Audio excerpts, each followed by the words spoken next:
Halo guys, apa kabar semuanya? Pasti sehat kan? Mimin doain deh agar rezekinya lancar. Jumpa lagi dengan saya di yang akan menemani Anda di saat gabut dan boring. Kali ini Mimin akan bahas salah satu film legend yang dulu nih lebih favorit daripada film legend Home Alone. Dulu diputer di TV berulang-ulang. Bahkan mungkin dulu ada kali ya yang nonton pakai TV hitam putih. Ih, jadi keinget masa lalu deh. Ya, Mimin akan bahas film Ten Brother yang bergenre drama komedi. Sebelum kita mulai, Mimin ingatkan untuk dukung channel Mimin dengan like and subscribe. And ingat, video ini adalah full spoiler content. Jadi kalau misalnya kalian suka, silahkan dilihat dulu. Tapi kalau misalnya nggak suka, ya skip aja videonya. Dan bagusnya nih ya menurut Mimin, kalian nonton full dulu videonya karena humornya akan lebih terasa. So, check it out. Film Mandarin ini diawali dengan seorang kakek-kakek yang menceritakan kisah seorang dewi dan gelangnya. Suatu hari, dewi itu bersin dan menutup mulutnya dengan tangan. Tanpa sengaja, gelang itu pun putus. Karena dia sibuk main mahjong, akhirnya dia membiarkan gelang itu jatuh ke bumi dan film pun dimulai. Film dimulai dengan seorang ayah yang sedang merayakan ulang tahunnya yang ke-100. Nampak ia bingung untuk mewariskan hartanya yang sangat banyak ke siapa. Karena ia hanya memiliki 2 anak yang kurang genap kepribadiannya. Si sulung yang idiot dan si bungsu yang suka berjudi. Karena dua anaknya seperti itu, si ayah ingin menyalurkan seluruh warisannya ke lembaga sosial, ke panti asuhan, ke preman, dan juga ke rumah sakit. Si sulung dan istrinya yang mendengar itu akhirnya merencanakan pembunuhan ayahnya. Istri si sulung mencoba membuatkan teh beracun yang ada asap tengkoraknya. Karena ayahnya curiga, ia menyuruh untuk meminumnya. Namun, si istri malah meminumkannya ke suami. Karena panas, ia semburkan ke wajah istrinya. Si sulung bibirnya tuer dan istrinya wajahnya hancur. Di lain tempat, bungsu yang sedang berjudi dan ia kalah terus. Ia sudah berhutang sampai 50.000 dan istrinya pun datang sambil mengomelinya dan mengajaknya pulang. Di ruang makan, si ayah masih menantikan kepulangan si bungsu saat ulang tahunnya. Istri si sulung menyuguhkan makanan yang berisi belut, berharap ayahnya kaget dan mati. Yang mati malah si tabib. Ayah makan belut itu dan mengatakan bahwa itu sushi dan ia tidak jadi mati. Percobaan pembunuhan ketiga adalah dengan laba-laba. Saat akan diminta, ternyata laba-laba itu ada di punggung si istri. Ia pun lari ke ruang tamu dan dipukul oleh semuanya, termasuk juga ayahnya. Gila nih ayah, dasar. Saat tengah malam dan acara sudah selesai, si bungsu pulang sambil membawa kupon diskon peti mati dan membawa jam besar. Ia memberikan jam itu ke ayahnya. Saat jam menunjuk jam 12 tepat, muncul boneka vampir yang mengagetkan ayahnya hingga mati. Namun si bungsu yang tidak tahu malah bercerita dengan santuy ke ayahnya dan ia mengatakan ingin bertobat dari judi. Di pagi hari, karena ayahnya tak sempat menulis surat wasiat, menurut adat istiadat di tempat, seluruh harta warisan jatuh kepada si sulung. Si bungsu menyumpahi kesambar petir ke si sulung. Malah dia sendiri yang tersambar. Di malam hari, si bungsu dan istrinya tinggal di rumah sempit warisan ayahnya. Di situ, si bungsu bersumpah ke istrinya akan berubah, dan ia akan mendapatkan kesialan apabila ia melanggar sumpahnya. Saat mereka lapar, ia ingin menyembelih seorang sapi yang ada di tempat itu. Si sapi yang merasa akan disembelih akhirnya berbicara, bahkan dengan bahasa Inggris. Ternyata, sapi itu bisa bicara karena makan rumput dari pekarangan rumah itu. Malam itu juga, si bungsu dan istrinya mencoba menanam semua jenis buah dan sayur di tanah ajaib itu. Saat pagi harinya, ternyata benar. Semua tanamannya tumbuh dengan ukuran super jumbo. Bahkan, tempat duduk dan sandal mereka bertambah besar. Bayangin aja, Anda ditanam di situ. Hele. Di pasar, petugas keamanan yang sedang menangkap gadis-gadis muda diherankan dengan buah dan sayuran yang berukuran jumbo di mana-mana. Jin berganti ke seorang yang disebut Panglima Wu. Ia berada di depan cermin ajaib dan biasalah tanya-tanya siapa yang paling berkuasa gitu deh. Cermin menjawab bahwa dialah orang yang paling berkuasa. Pedagang menyuruh untuk membelinya, namun Panglima Wu ingin satu bertanya lagi. Karena si cermin tahu kalau Panglima Wu tidak akan niat membeli, ia menjawab dengan lesu. Dan Panglima pun menghancurkan cermin itu dan menyuruh pengawal dan penyihir menangkap si pedagang cermin. Akhirnya si pedagang cermin pun tertangkap dan ia ingin balas dendam karena penghinaan itu. BTW Panglima Wu ini wanitanya banyak banget loh. Tiap bosan atau wanitanya sudah menua, ia mencari yang baru. Yang lama dikasihkan ke penyihirnya dan terserah mau diapain. Anda mau? Para bawahan Panglima datang dengan bawa buah tomat yang besar. Si penyihir disuruh Panglima untuk mengetes apakah tomat itu asli atau palsu. Ternyata tomat itu asli. Panglima yang berkesimpulan bahwa di tanah tempat buah itu tumbuh ada harta karun yang sangat berharga dan ia ingin memburunya. Di rumah bungsu, Sulung dan istrinya datang untuk mengecek tanah itu. Ia menanam payudaranya. Astagfirullah. Sulung menanam kepalanya dan kepalanya membesar. Payudara istri juga membesar, tapi cuma setengah. Tindakan mereka dipergoki si bungsu dan membuat si Sulung dan istrinya berlari.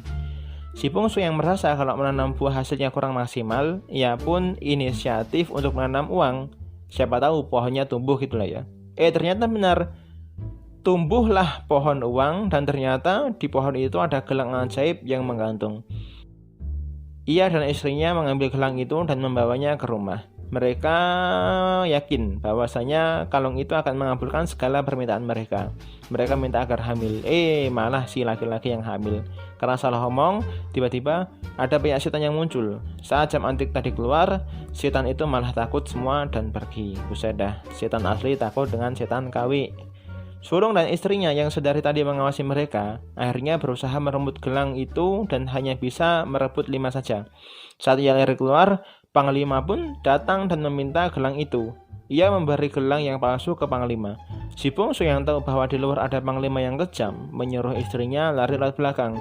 Namun si suami menelan kelima mutiara itu dulu dan berusaha melawan bawahan Panglima. Malah babak belur, padahal tadi awalnya keren loh.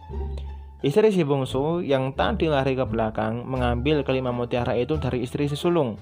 Ia berhasil dan menelan kelima mutiara itu. Dan si suami dibawa ke istana Panglima untuk diinterogasi di mana kelima mutiara yang sisanya. Dengan cara yang kasar dan cara yang lembut. Tapi si suami masih enggan. Panglima pun pura-pura akan membunuh anaknya. Padahal itu si penyihir. Sedah darahnya muncul kayak air seni si bocil gara-gara ditusuk oleh Panglima. Akhirnya si bungsu yang tidak tega, ia mengatakan bahwa ia menelan kelima mutiara itu. Panglima pun memerintahkan untuk membelah perut si bungsu. Namun saat akan membelah perutnya, tiba-tiba perut ia membesar. Di lain sisi, istrinya juga mengalami perut besar dan ia malah dikubur oleh warga. Aduh. Si bungsu pun melahirkan di istana Panglima. Sudah anaknya 5, udah besar semua ya. Kalian pasti tahu kan siapa anak-anak itu? Ya itulah si Legend Boboho kakak. Karena yang anak-anak lihat pertama kali adalah si Panglima, akhirnya mereka memanggil Panglima dengan sebutan ayah.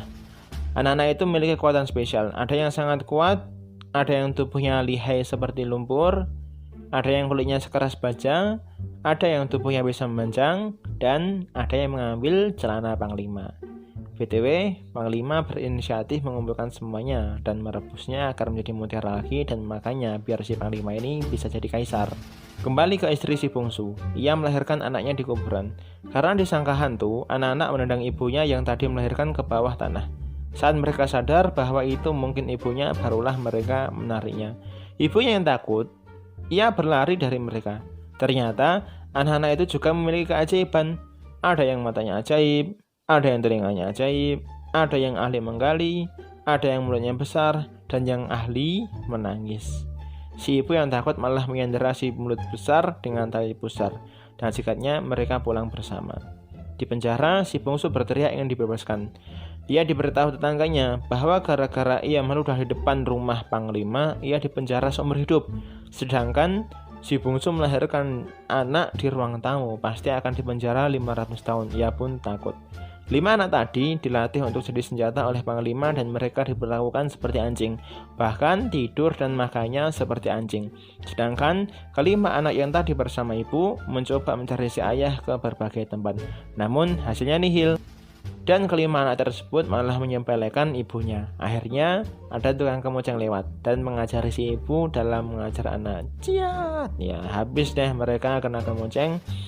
Malam harinya pun mereka tidak diizinkan masuk dan harus menunggu di luar. Si ayah yang berhasil kabur dengan menggali lubang menemui anaknya di halaman. Si ayah menyumpahi Panglima Wu karena memperlakukan anaknya seperti anjing.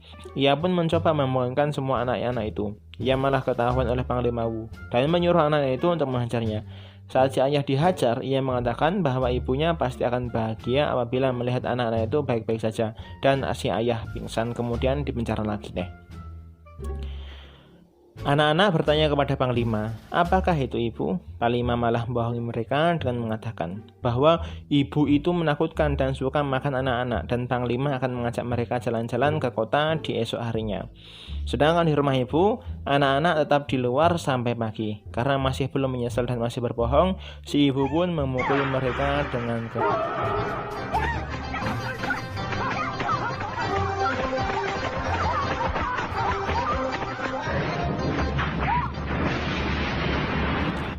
Mereka pun menjadi baik dan melayani si ibu dengan baik. Ibu menceritakan seperti apa ayah mereka, dan ia terjedot tiang sampai 2 kali karena malah melebihkan ceritanya.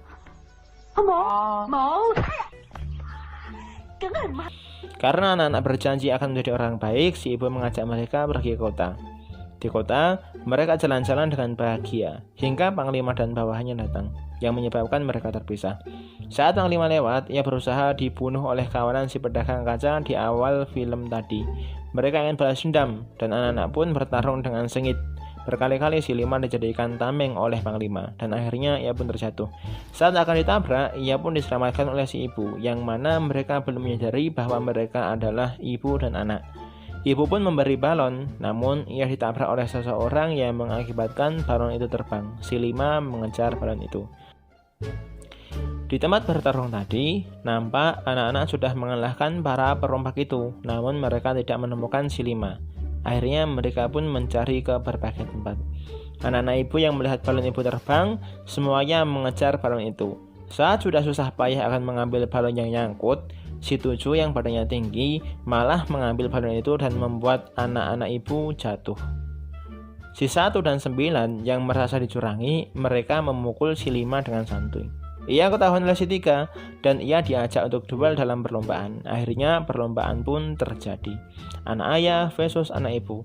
BTW mereka belum saling sadar kalau bersaudara ya. Yang pertama yakni lomba lari, si 7 versus si 10. Ia dicurangi dengan dihadang si 8 lewat bawah tanah.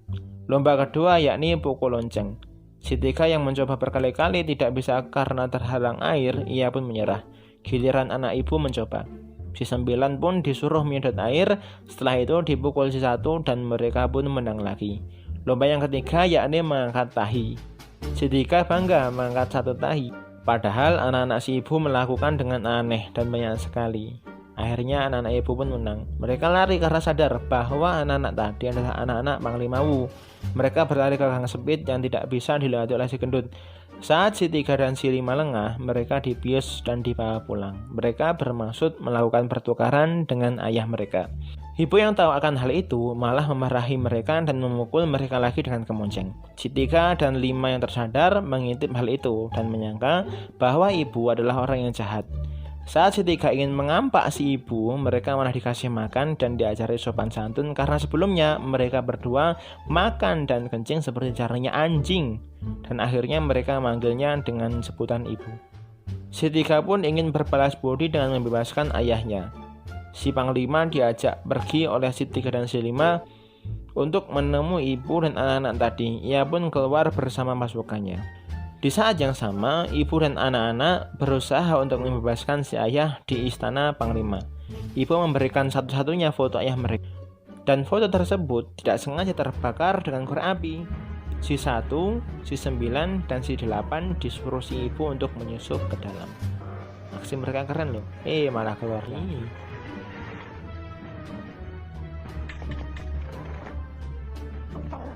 Saat mereka kembali menyusup, si 9 memakan kari ayam yang sangat pedas.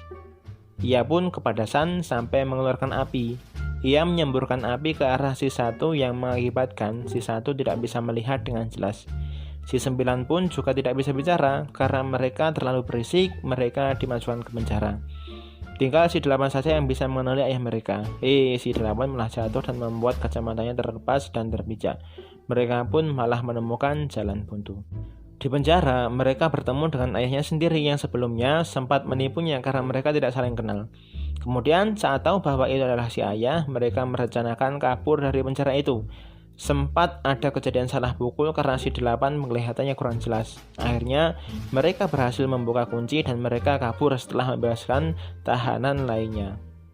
Di luar istana, ibunya khawatir akan keadaan mereka dan menyuruh si 2 untuk memanjat pohon agar ia bisa mendengar dengan jelas. Karena bertepatan dengan bunyi sirine yang keras, ia pun jatuh dan pendengarannya jadi tuli.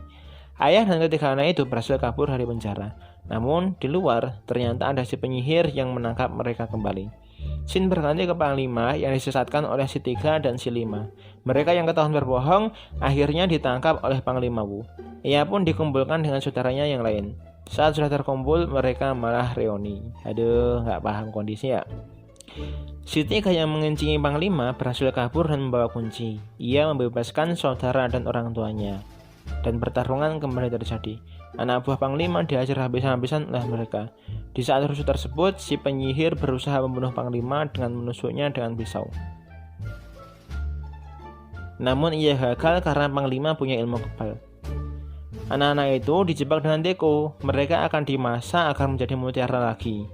Mereka tidak bisa lari dari teko tersebut dan tidak bisa keluar karena kekuatan mereka ada yang tidak berfungsi. Si ayah dan si ibu berusaha melawan Panglima. Saat si ayah membawa pedang, ia memotong kabel teko itu. Ternyata di teko itu juga ada baterai yang membuat teko itu tetap menyala. Si 10 yang dipaksa menangis, akhirnya memenuhi teko itu dengan air dan menyebabkan teko itu terbuka. Sehingga mereka bisa keluar dan ternyata air mata itu adalah obat yang menyembuhkan saudara-saudaranya. Giliran si 3 yang menghajar Panglima. Ia bertarung dengan sengit, teman-temannya malah tidak menolongnya. Saat si 3 ditipu dengan Panglima yang pura-pura kalah, ia dilempar dan akan ditombak. Namun ia diselamatkan oleh si 5 yang ternyata bisa terbang. Karena ia takut dengan ketinggian, ia pun jatuh. Dan ayahnya punya ide untuk mengatasi itu. Dan terjadilah pertarungan konyol. Pinjol tuh kuda, rasain. Si Panglima pun tertombak dan ia pun tewas. Di saat masalah dirasa selesai, Panglima yang tadi disangka tewas ternyata masih bisa menusukkan tombak ke perut si ayah. Akhirnya si 3 pun memukulnya masuk ke dalam teko dan Panglima pun berubah menjadi tai. Tusukan tersebut membuat ayah sekarat. Ia pun berwasiat kepada anak-anaknya dan asnya si ayah meninggal dan semuanya merasa sedih. Namun anak-anak mengetahui suatu cara, yakni mereka kembali dengan gelang agar si ayah bisa hidup lagi. Setelah hidup, ia hamil lagi. Ia akan melahirkan 10 anak. Dan film pun tamat. Ending yang sangat memuaskan. Film ini sangat bagus pada zamannya. Ingat ya, film ini hanya film komedi belaka. Bagusnya kalian nonton lagi deh film ini biar lebih seru dan biar humornya lebih terasa. Jangan lupa like, share, dan subrek channel ini ya. Saya Mimin undur diri. Wassalam.